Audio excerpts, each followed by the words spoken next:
Daikatana is a video game developed by Ion Storm and isn't something exclaimed by someone before they kill a Japanese sword. It is most notable for being in development hell, and you can't talk about Daikatana without detailing its backstory.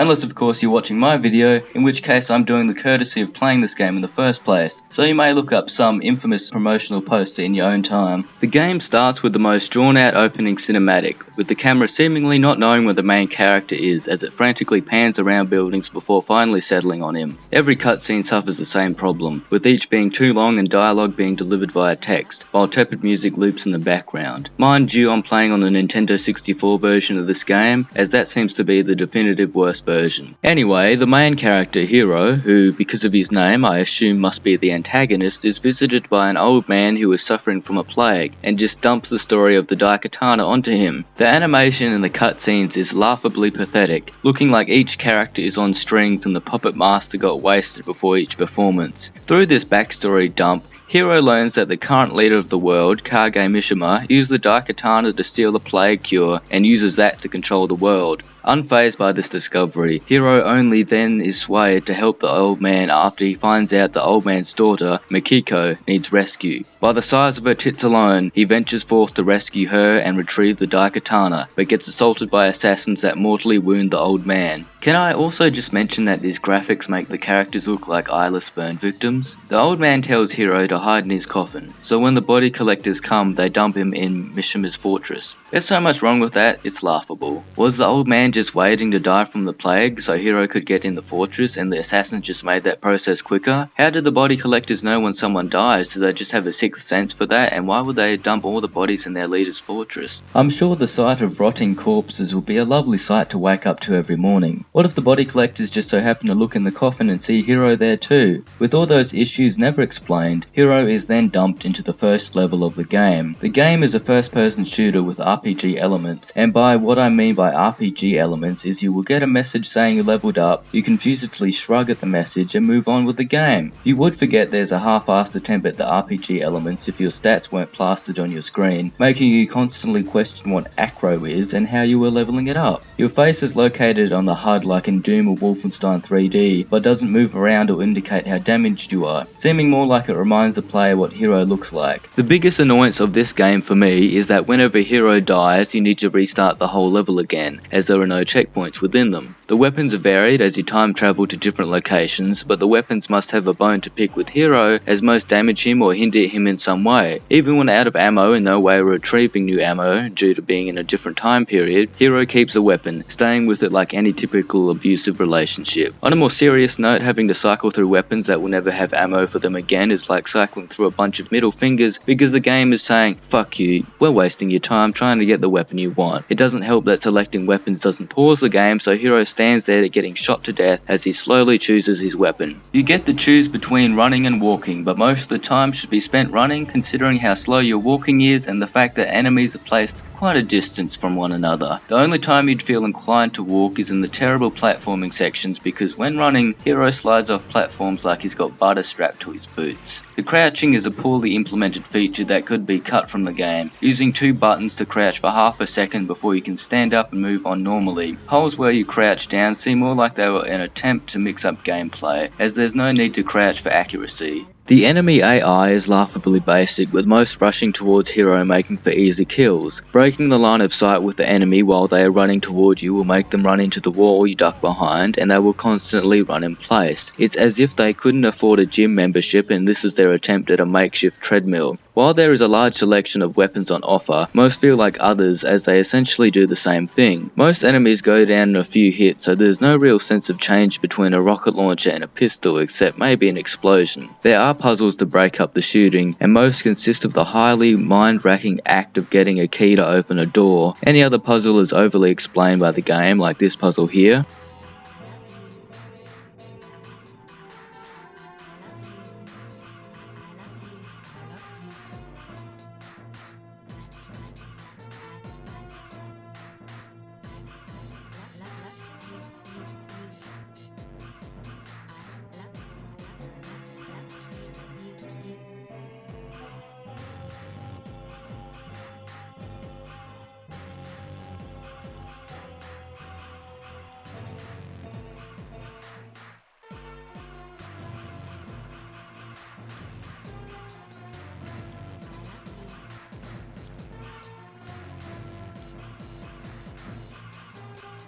The one exception is when you need to recreate notes being played and the instrument you play them on sounds nothing like the notes in the music, so you'll be stuck on that for a while. For the rest of the video I'll be making fun of the cutscene and story aspects of the game. Now, on the way to rescuing Makiko, you rescue a former Mishima employee called Superfly Johnson. He was the best African American called Johnson in a futuristic first-person shooter until Sergeant Johnson from Halo took his place. Superfly is so keen at escaping that he just punches a hole in a wall. Additionally, allies only appear in cutscenes, as like the weapons in the game, it seems they'd rather see Hero dead as they ditch him before every fight. As a side note, most employees that you speak to acknowledges that you aren't meant to be there but don't do anything about it, their job seemingly more interesting than stopping a group of gun-wielding trespassers. When you save Makiko and get the Daikatana, Mishima shows up to lengthen the game by sending the group back to ancient Greece with his own Daikatana. Superfly is not present in this level as he has been turned into stone by Medusa and Hero kills Medusa. It is found out that to use the Daikatana's time traveling ability, it needs to be recharged by a great power source, and Medusa was just that source needed to start traveling through time. The game never explains how Mishima gets the power, so I assume he's got the 7 Dragon Balls and his wish for as many Daikatana uses as he wants. Mishima sends the group back to the Dark Ages, and the only way of getting the Daikatana charged is by a sorcerer that asks for the group to cure his village of the plague. Failing to realize that not even the future has access to the cure, the desperate group agrees to that, which entails them defeating a necromancer and reassembling a magic sword that will cure the king's sanity so that he may use the sword to end the plague. This is also called artificially lengthening a game,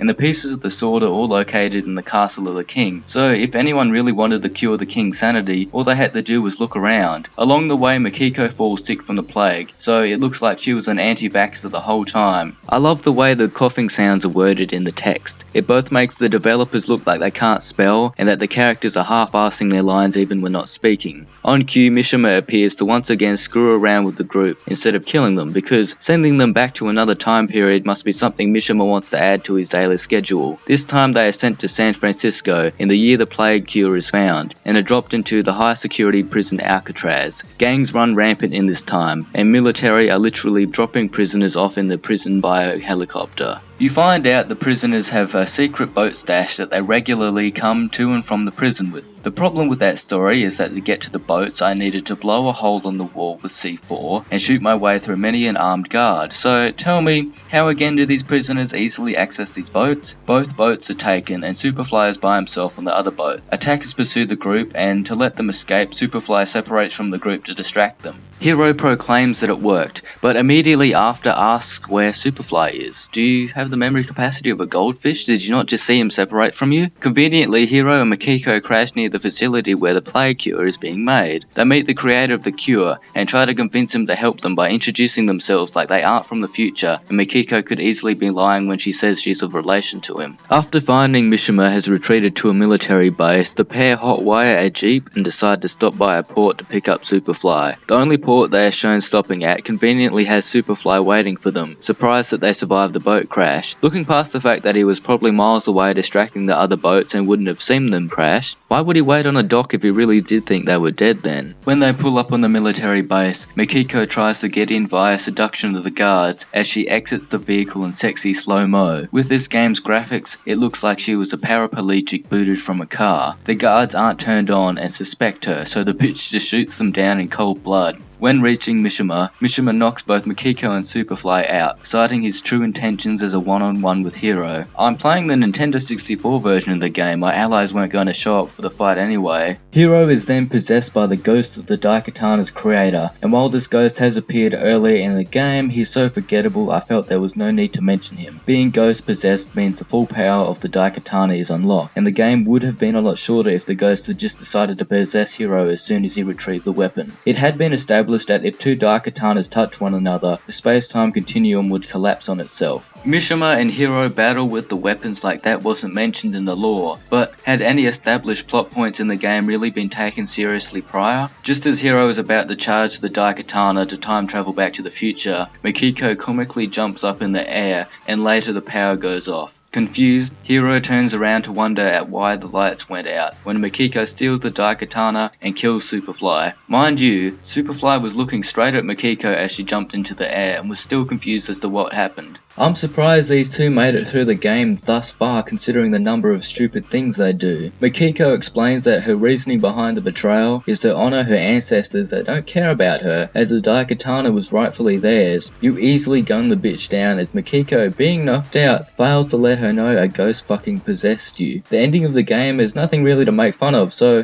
while I have been looking at the Nintendo 64 version of the game, I'm going to briefly discuss the differences found in the PC version, which I have played through. The most painful element is your teammates that choose to show up in the gameplay elements in the game, as you need to micromanage a pair of dumbasses that could barely navigate a bathroom stall, let alone a level in this game. Most of the time you'll fail a mission because they've died, or you'll need to restart a mission as you can't finish it without them nearby, and you backtrack to find them stuck running into an easily avoided object. Saving is only able to be done by collecting a save gem and using it, with the measly max of 3 save gems being able to be held at a time, while the game allows you to save after every level in the Nintendo 64 version. 6 more levels are featured in the PC version, and you can now use the Daikatana as a weapon. This version features better visuals and included fully voiced cutscenes with the cheesiest of acting. While the PC version is hailed as being leaps and bounds above the Nintendo 64 version, I'd say they both have problems unique to one another and aren't too different to one another in overall quality. While Daikatana is easy to make fun of, at the end of the day it's more mediocre than terrible. The attempts at variation in levels and weapons somewhat make up for the annoying design choices and random death traps featured. After the terrible first time period, the game settles into a fairly repetitive objective pattern and doesn't stray too far from a mediocre level of quality. I believe the controversial development cycle of Daikatana eclipsed how the quality of the game was perceived. By no means is Daikatana perfect, and since I call it like I see it, I say Daikatana is barely passable. However, barely passable is a great achievement on my list, and so Daikatana is on the higher end because of that. See you next video. Or maybe you won't, as I could attain a katana to go back in time and prevent myself from beginning my YouTube channel. You never know.